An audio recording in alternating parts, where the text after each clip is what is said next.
शलूनी university वालों ने मेरे को बुलाया था एक पैनल डिस्कशन के लिए और वहां पे एक अवार्ड दिया उनका, वो रुद्राक्ष समथिंग अवार्ड है।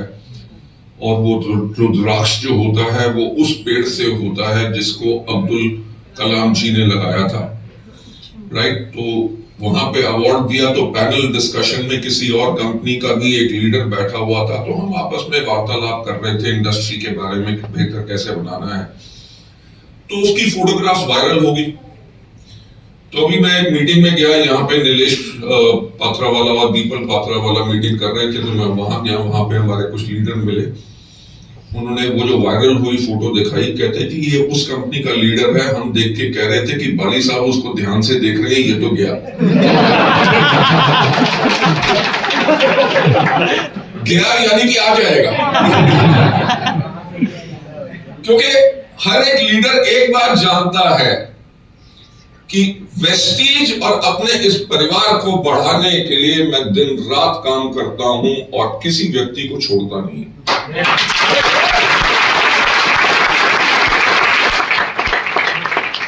तो पहला काम जो आपने करना है, कभी प्लान दिखाना नहीं बंद करना, रोज दिखाओ।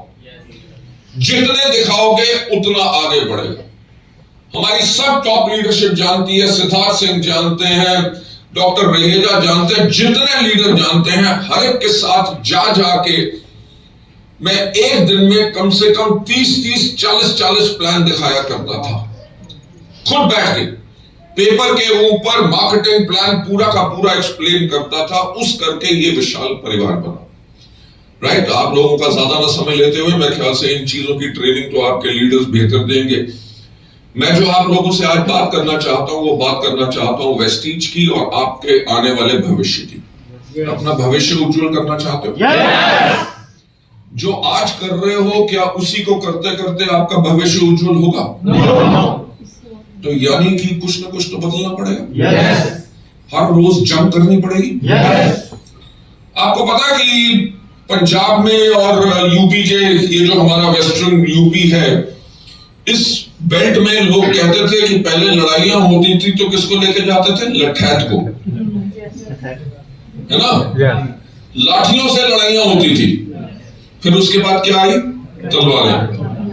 और आज के दिन पे बंदूकें और कट्टे चलते हैं, राइट। आपने जंग लड़ने के तरीके देखे कैसे बदल रहे हैं।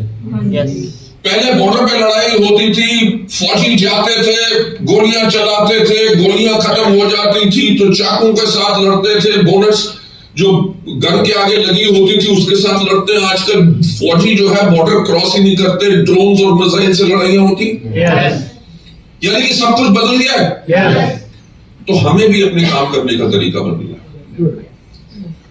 मैं आप लोगों को एक जो बात आज कहना चाहता हूं, क्योंकि हमारी अगले 25 साल की स्ट्रैटेजी बिल्कुल क्लियर है। आप उस स्ट्रैटेजी के साथ अपने आप को अलाइन करेंगे, आपका फ्यूचर एब्सोल्युटली स्टेबल रहेगा। मुझे याद है कि जब 1996 में मैंने डायरेक्ट सेलिंग में शुरुआत की तो मैं फार्मा इंडस्ट्री से आया था। इस इंडस्ट्री के बारे में मुझे कुछ नहीं पता था, तो मैंने एक अमेरिका से किताब मंगवाई called the encyclopedia of network marketing. उस किताब को लिखा था रैंडी गेज ने। रैंडी गेज दुनिया के एक बहुत बड़े नेटवर्क मार्केटिंग लीडर है। जो उनका पहला चैप्टर था उसमें उन्होंने लिखा हुआ था सिलेक्टिंग द राइट कंपनी, यानी कि सही कंपनी का चुनाव कैसे किया जाए। तो मेरे मन में यही था कि कंपनी का चुनाव क्या करना है। कंपनी का सबसे पहले मार्केटिंग प्लान देखो, कंपनी के प्रोडक्ट्स क्या है, राइट। क्योंकि हमारा काम क्या है? नेटवर्क बनाना, प्रोडक्ट मूव करना, ठीक। जब मैंने उसको पढ़ना शुरू किया, जो पहला चैप्टर था जिसमें था सिलेक्टिंग द राइट कंपनी, उसमें सबसे पहला पॉइंट था look at the management of the company, यानी कि कंपनी की मैनेजमेंट की तरफ देखो। मुझे उस बात में बिल्कुल समझ नहीं आया। मैंने कहा कंपनी की मैनेजमेंट की तरफ क्या देखना है। पर जैसे जैसे समय बीता, राइट, मुझे एक चीज समझ आ गई भी कि नेटवर्क मार्केटिंग के अंदर कंपनी की मैनेजमेंट बहुत इंपॉर्टेंट है। अगर मैनेजमेंट की सोच अपने लोगों के प्रति है तभी वो कंपनी स्टेबल रहेगी, तभी ग्रोथ करती रहेगी और तभी लोगों की जिंदगी में आजादी लेके आएगी। अगर कंपनी की मैनेजमेंट की सोच है कि हमारे पास सिर्फ प्रॉफिट कैसा आए, भाड़ में जाए लोग, आपने देखा होगा जितने भी लोग पिछले कुछ सालों से नेटवर्क मार्केटिंग में हैं, ऐसी कितनी हजारों कंपनियां आती हैं और हजारों कंपनियां चली जाती हैं। दुनिया भर में 21 साल कंप्लीट यानी कि 20 साल भी कंप्लीट करने वाली चंद कंपनियां हैं, और वो कंपनियां हैं जिनकी मैनेजमेंट की सोच अपने डिस्ट्रीब्यूटर्स के प्रति। मैं मैनेजमेंट की सोच इसलिए कहता हूं क्योंकि अगर जैसे आपसे अभी बात हुई कि जंग का तरीका बदल रहा है, हर एक चीज का तरीका बदल रहा है, राइट? बदलाव तो आता रहता है। एप्पल दुनिया का सबसे ज्यादा बिकने वाला सबसे महंगा फोन, पर हर साल सितंबर में नया मॉडल क्यों लॉन्च करता है? अपग्रेड। अगर एप्पल जैसी कंपनी को पता है कि अगर हमने अपने आप को लगातार अपग्रेड नहीं किया तो सैमसंग खा जाएगा। सैमसंग हर साल नए मॉडल लॉन्च करता है, अगर सैमसंग ने लॉन्च नहीं किए तो एप्पल जो ऊपर बैठा है वो खा जाएगा, नीचे से शॉमी, वीवो वगैरह जो 50,000 और ब्रांड है वो खा जाएगी। यानी कि फोन हमें अपग्रेडेड चाहिए, हमें खुद को भी अपग्रेड करना है। वेस्टीज वो ऑर्गेनाइजेशन है जो हमेशा भविष्य के लिए काम करती है। आपको मैं बताना चाहूंगा, जो मेरा एक कहना है कि सफलता उन्हीं को मिलती है जिनकी तैयारी अच्छी होती है। जब हमने वेस्टीज को 2004 में शुरू किया था, इंडिया में कोई कानून नहीं था। मैंने दुनिया भर के देश जहां जहां नेटवर्क मार्केटिंग के कानून हैं उनके कानून पढ़े और वेस्टीज को उसी प्रकार से बनाया।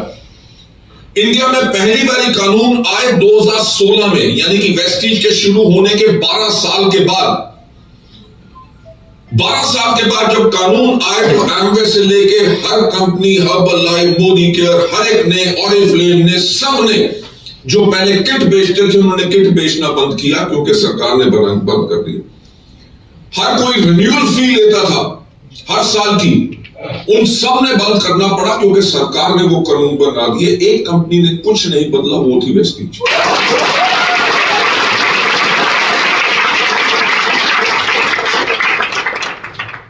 या जो दुनिया कर रही थी मैं भी तो वही करना चाहिए था, पर कंपनी की मैनेजमेंट की 12 साल पहले हमने देख लिया था कि क्या होगा, तो हमने वही चीजें की और यही हमारे पूरे बिजनेस की जर्नी में हमेशा रहा है। मैं आपसे बताना चाहूंगा, जब हमें 7 साल कंप्लीट हुए 2011 में, तब हमारा क्यूमुलेटिव एवरेज ग्रोथ रेट 135% था, यानी कि एवरेज हर साल हम 135% की ग्रोथ कर रहे थे। कोई कंपनी 7 साल तक लगातार 135% ग्रोथ करे, उसका मतलब क्या है? उस कंपनी का बिजनेस मॉडल सबसे बढ़िया है। हमने तब सोचना किया 2020 के बारे में। 2020 के बारे में जब सोचा तो देखा क्या कि 2020 में हिंदुस्तान की 70% जो जनसंख्या है उसकी उम्र 35 साल से कम होगी। और तब हमारा बिजनेस क्या था? डॉक्टर और पेशेंट का। हमारे जितने डिस्ट्रीब्यूटर थे, लीडर थे, जाके मरीज ढूंढते थे। सर आपको कोई बीमारी है? तो नहीं, किसी काम का नहीं।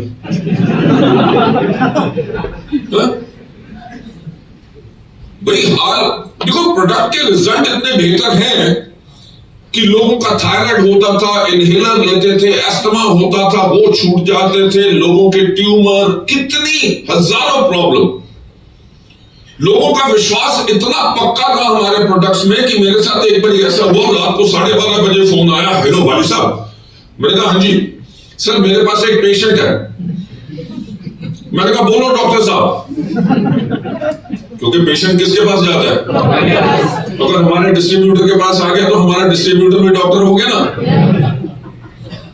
तो मैंने कहा बताइए सर, मेरे पास एक पेशेंट है जिसको 15 साल से सारी बीमारी है, उसने हर जगह इलाज करा लिया, बेस्ट से बेस्ट डॉक्टर्स हॉस्पिटल्स में, डॉक्टर्स ने उसको जीने के लिए 3 महीने दिए हैं।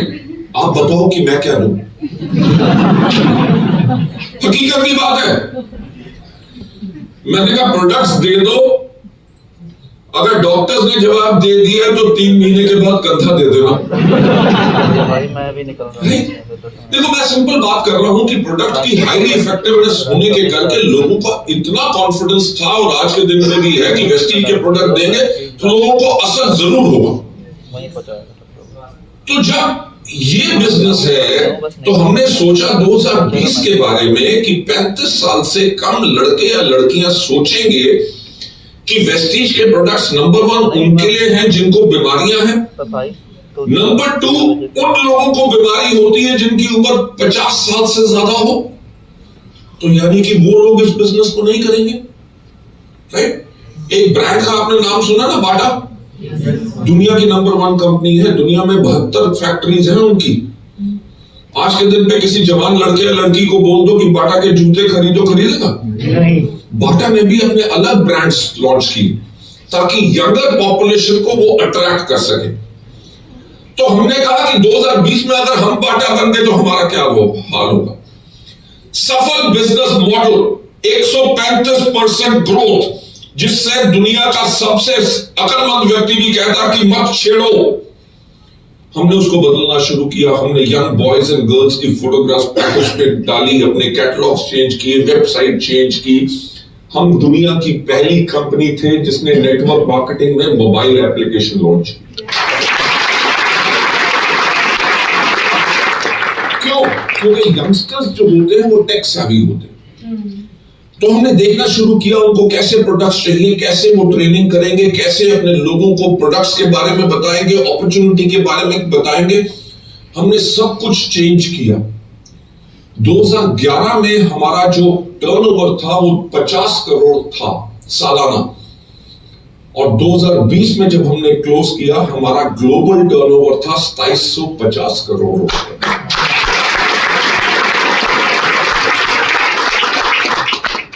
आप देख सकते हैं कि आपकी कंपनी की मैनेजमेंट ने क्या स्टेप लिया कि कहां से कहां हम 10 साल में चले गए। अगर हमने भविष्य ना देखा होता शायद हम खत्म हो जाते। 2020 में क्या हुआ? कोविड। अच्छा, सच सच बताना, आप में से कितने थे जिसने कोविड के टाइम पे रात को 8 बजे थाली के ऊपर चम्मच पीटा था? मैंने भी पीटा था ना? क्यों? मोदी जी ने बोला, आपने विश्वास कर लिया, से दूर भागने के। यार देखो, वो हालात ये थे कि किसी को पता नहीं था कि क्या होगा।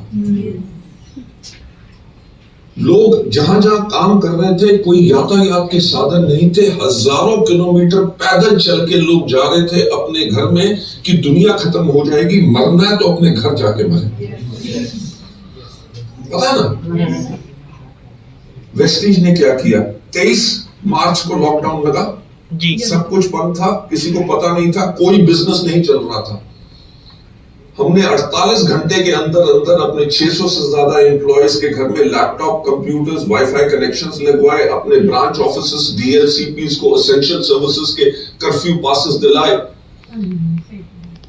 पूरी दुनिया बंद थी। 48 घंटे के बाद सिर्फ एक बिजनेस चल रहा था दुनिया भर में, वो था वेस्टीज।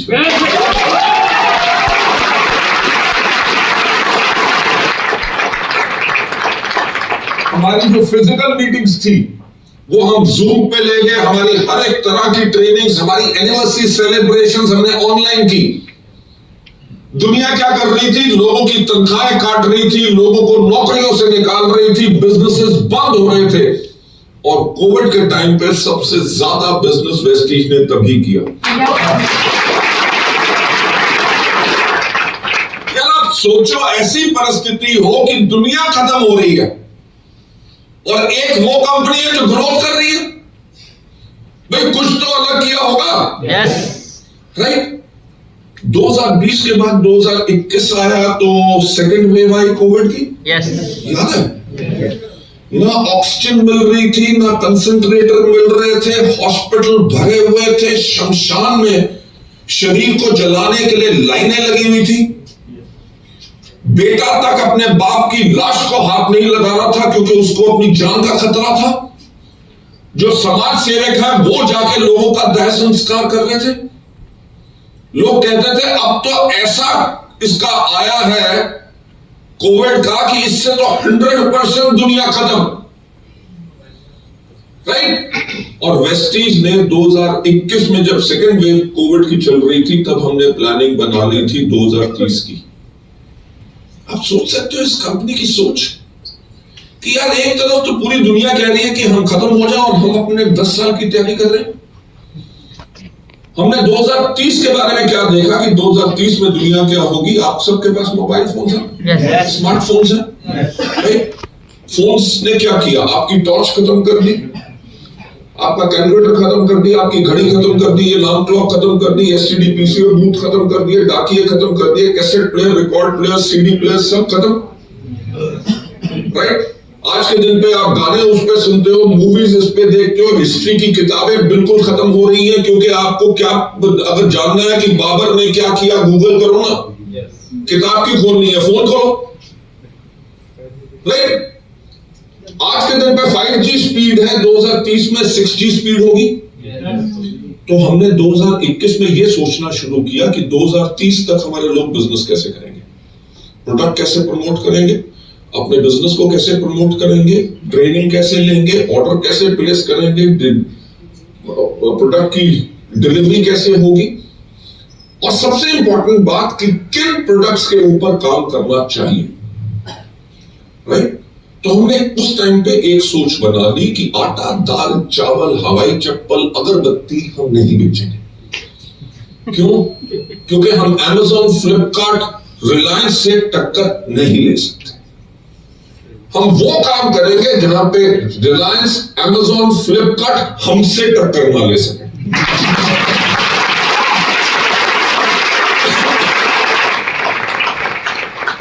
और नंबर 1 कौन सी कैटेगरी? वेलनेस।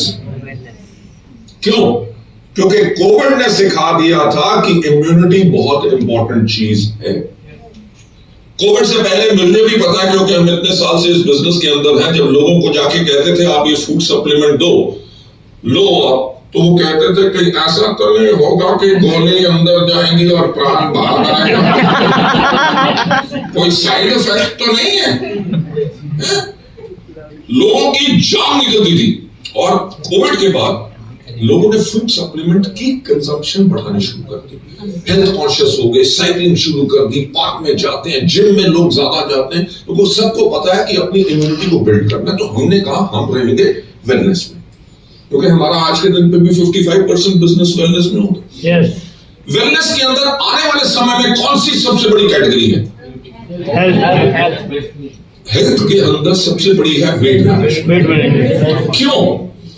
क्योंकि 2021 में हमने देखा कि 2030 में इंडिया जो है वर्ल्ड का तीसरी सबसे बड़ी इकोनॉमी होगा। आज के दिन पे हम चौथे नंबर पे हैं कि अगर हम वर्ल्ड की 3rd लार्जेस्ट इकोनॉमी होंगे, जहां जहां इकोनॉमी ज्यादा बढ़ती है, America which is the number 1 economy in the world, वहां पे सबसे बड़ी प्रॉब्लम क्या है? मोटापा। राइट, कि वहां पे स्टोर्स हैं जो एक्स्ट्रा लार्ज स्टोर्स हैं। क्या मतलब कि वहां पे कपड़े इतने बड़े लोगों के लिए मिलते हैं कि मेरे जैसे कम से कम 4 एक टी शर्ट में छा जाए। मैं तो अमेरिका कई बार गया हूं, वहां पे अगर आप खाना ऑर्डर करो, एक आदमी के लिए इतना खाना आएगा कि 3 आदमी भी उसको खत्म नहीं कर सकते। हम भारतीय इतना खाते हैं लोग। तो जब हमने देखा कि 2030 के अंदर वर्ल्ड की 3rd लार्जेस्ट इकोनॉमी इंडिया होगा, तो सबसे बड़ी प्रॉब्लम क्या आएगी? One of the ones is weight, यानी कि ओबेसिटी बढ़ेगी। राइट, आज के दिन पे आपको पता है कि बच्चों को burger, pizza, pasta, French fries, Coke ज्यादा पसंद है, घर के खाने पसंद नहीं। राइट, जब ईटिंग ट्रेंड्स चेंज हो रहे हैं, जंक फूड के ऊपर जा रहे हैं, लोग जोमैटो, स्विगी से इतना ऑर्डर कर रहे हैं, घर में खाना बना भी हो तब भी बच्चे वहां से ऑर्डर करते हैं। तो हमने देखा कि जब इकोनॉमी शिफ्ट होगी तो लोगों की ईटिंग हैबिट चेंज होगी, तो वेट की प्रॉब्लम बढ़ेगी। 2022 से हमने अपनी वेट मैनेजमेंट कैटेगरी के ऊपर रिसर्च करनी शुरू कर दी। राइट, प्रोडक्ट्स डेवलप किए बेहतरीन, जो one of the best in the world है। लास्ट ईयर हमने उसको लॉन्च किया। राइट, और आपको पता है आज से 4 महीने पहले हमारे माननीय प्रधानमंत्री श्री नरेंद्र मोदी जी ने FM पे आके कहना शुरू किया कि अपने खाने में तेल की मात्रा 10% कम करो। कह रहे हैं ना?